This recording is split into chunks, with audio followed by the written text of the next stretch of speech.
তোমরা তোমাদের প্রতিপালকের কাছে ক্ষমা প্রার্থনা করো, নিশ্চয়ই তিনি পরম ক্ষমাশীল।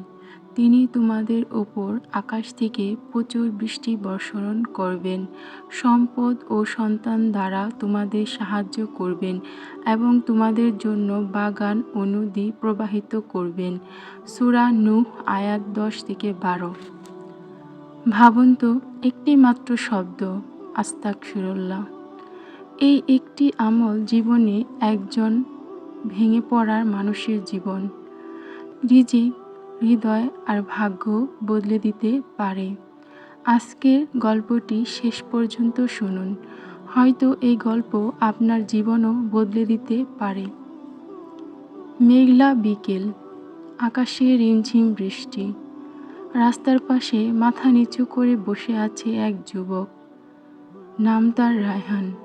চোখে ঘুম নেই বহুদিন, ব্যবসা শেষ, ঋণের বোঝা, মায়ের চিকিৎসার টাকা নেই, বন্ধুরা সবাই দূরে চলে গেছে। সে আকাশের দিকে তাকিয়ে বলল, হে আল্লাহ, আমি কি এতটাই পাপী যে আপনি আমাকে ভুলে গেছেন? তার চোখ দিয়ে অশ্রু গড়িয়ে পড়ল।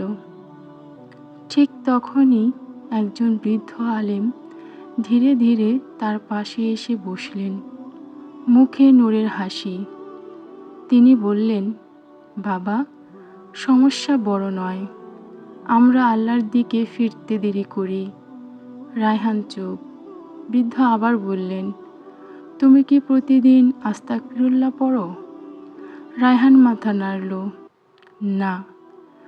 বৃদ্ধ মৃদু হেসে বললেন, আজ থেকে যতবার পারো বলো, আস্তাগফিরুল্লাহ ওয়া আতুবু ইলাইহি। দেখবে যে দরজা তুমি বন্ধ মনে করছো, আল্লাহ নিজেই তা খুলে দেবেন। সেদিন থেকেই বদলে গেল রায়হানের জীবন।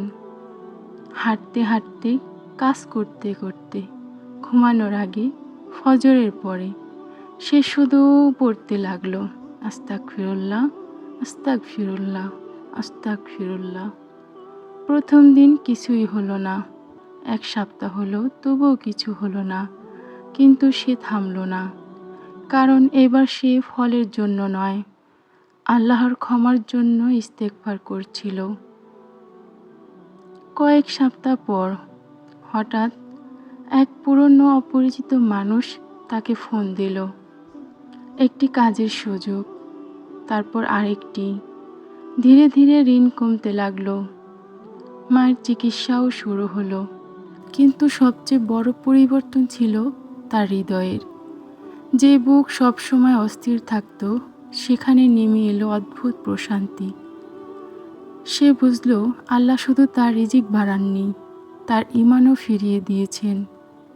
প্রিয় ভাই ও বোনেরা, আমাদের জীবনেও হয়তো এমন অনেক কষ্ট আছে যা কাউকে বলা যায় না, কিন্তু আল্লাহ সব জানেন।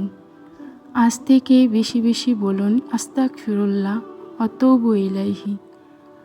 হয়তো আপনার দোয়া কবুল হওয়ার অপেক্ষায় আছে, হয়তো আপনার রিজিকের দরজা খুলে যাবে, হয়তো আবার হৃদয় ফিরে পাবে সেই হারানো শান্তি। আল্লাহ আমাদের সবাইকে বেশি বেশি ইস্তেগফার করার তৌফিক দান করুন, আমিন।